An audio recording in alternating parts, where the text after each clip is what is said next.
మునుపెన్నడూ లేని రీతిలో మొన్నటి ఎమ్మెల్సీ ఎన్నికలు హోరాహోరీగా సాగాయి. సాధారణ ఎన్నికలకు ధీటుగా అర్ధబలాలు పనిచేశాయి. రాజకీయ ఉద్దండులు రంగంలోకి దిగారు. అభ్యర్థులు సర్వశక్తులు ఒడ్డారు. కానీ కేవలం విద్యావంతులు, విఘ్నులైన ఓటర్లు ఎలాంటి నిర్ణయం తీసుకున్నారనే దానిపైనే అందరూ టెన్షన్ పడుతున్నారు. ఉమ్మడి నిజామాబాద్ జిల్లాలో పట్టభద్రుల ఓట్లు కొన్ని క్రాస్ అయ్యాయని ప్రచారం జరుగుతోంది. ఇంతకీ క్రాస్ అవుటింగ్ ఎందుకు జరిగింది? ఎవరి కోసం జరిగింది? ఇది ఫలితాలపై ఏ మేరకు ప్రభావం చూపనుంది? Watch the story.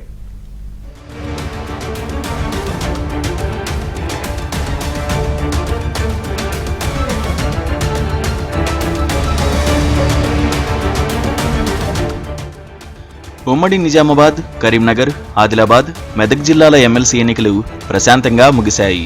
పట్టభద్రుల ఓటరు నాడి మాత్రం ప్రధాన పోటీదారులను కలవరపెడుతోంది. ప్రచార సమయంలో అందరికీ అంతా అనుకూలంగానే ఉన్నట్లు కనిపించింది. పోలింగ్ ముగిసిన తర్వాత ఓటర్లు ఎలాంటి నిర్ణయం తీసుకున్నారనేది మాత్రం కలవరపెడుతోంది. ప్రధానంగా ఉమ్మడి నిజామాబాద్ జిల్లాలో క్రాస్ ఓటింగ్ జరిగిందని ప్రచారం జరుగుతోంది. కాంగ్రెస్ అభ్యర్థి నరేందర్ రెడ్డి, బీజేపీ అభ్యర్థి అంజిరెడ్డితో పాటు కొందరు స్వతంత్ర అభ్యర్థులు గెలుపు ధీమాతో ఉన్నారు. పోలింగ్ సరళి కూడా తమకు అనుకూలంగా ఉందని ఎవరికి వారే ధీమా వ్యక్తం చేస్తున్నారు. అయితే ఖచ్చితంగా తమ ఓట్లే అని భావించిన కొన్ని ఓట్లు క్రాస్ అయ్యాయని తెలియడంతో వారిలో కలవరం మొదలైంది. వాస్తవానికి నిజామాబాద్, కామారెడ్డి జిల్లాల్లో కాంగ్రెస్తో పాటు బీజేపీ కూడా బలంగా ఉంది. అధికార హోదాలో కాంగ్రెస్ ఎమ్మెల్యేలు, ముఖ్య నేతలు పట్టభద్రులను తీవ్రంగా ప్రభావితం చేశారు. ఇటీవల కొత్తగా ఇచ్చిన ప్రభుత్వ ఉద్యోగాలను, అవి పొందిన ఉద్యోగులను అస్త్రంగా చేసుకున్నారు. అలాగే నిజామాబాద్ ఎంపీ అరవింద్తో పాటు ముగ్గురు ఎమ్మెల్యేలు బీజేపీ అభ్యర్థికి అండగా నిలిచారు.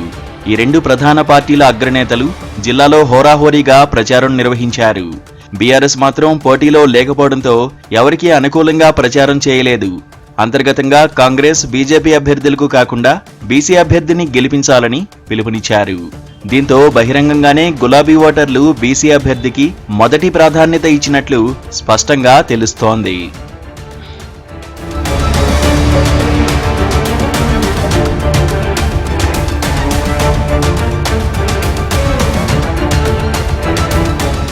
నిజామాబాద్ జిల్లాలో మొత్తం 31,574 పట్టభద్రుల ఓటర్లు ఉండగా 24,388 మంది ఓటు హక్కు వినియోగించుకున్నారు. 77.24% పోలింగ్ నమోదైంది. కామారెడ్డి జిల్లాలో 16,410 ఓట్లకు గాను 12,820 ఓట్లు పోలయ్యాయి. ఇక్కడ 78.12% పోలింగ్ నమోదైంది. ఇది గత ఎన్నికలతో పోలిస్తే 11% ఎక్కువ. పెరిగిన పోలింగ్ శాతం ఎవరికి అనుకూలంగా జరిగిందనే దానిపై రకరకాల చర్చలు జరుగుతున్నాయి. కాంగ్రెస్లోని ఓ వర్గం బీసీ అభ్యర్థికి మద్దతుగా పనిచేసినట్లు ప్రచారం జరుగుతోంది. కాంగ్రెస్ టికెట్ ఆశించి భంగపడ్డ ఆ అభ్యర్థికి ఓ సామాజిక వర్గం మొదటి ప్రాధాన్యత ఇచ్చినట్లు తెలుస్తోంది. కావాలనే కాంగ్రెస్ టికెట్ రాకుండా చేశారనే సానుభూతితో పాటు బీసీ కార్డును తెరపైకి తెచ్చారు. దీనికి తోడు కాంగ్రెస్ అభ్యర్థి తరఫున తగిన మర్యాదలు జరగలేదని, దక్కాల్సిన గౌరవం దక్కలేదని మరికొందరు అలకబూనారు. ఈ కారణంగానే ఉమ్మడి నిజామాబాద్ జిల్లా వ్యాప్తంగా కాంగ్రెస్ ముఖ్య నేతలు మనస్ఫూర్తిగా పనిచేయలేదు. కొందరు ఎమ్మెల్యేలు, కార్పొరేషన్ చైర్మన్లు మచ్చుకైనా ప్రచారం నిర్వహించలేదు. కొన్ని ప్రాంతాల్లో అభ్యర్థి నరేందర్ రెడ్డి ఒంటరిగా ప్రచారం చేసుకున్న సందర్భాలు కనిపించాయి. పార్టీ నేతలతో ఏర్పడ్డ ఈ గ్యాప్ పోలింగ్ పై ప్రభావం చూపింది.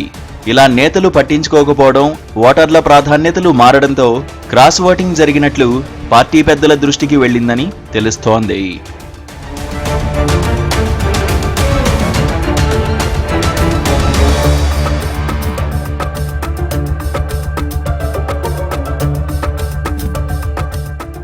ఇదిలా ఉంటే బీజేపీలోనూ డబ్బుల పంపకాల విషయంలో గొడవలు జరిగాయని సమాచారం. ఓటర్లకు పంచాల్సిన డబ్బు కొందరు నేతలు మింగేయడంతో మనస్పర్ధలు వచ్చాయని తెలుస్తోంది.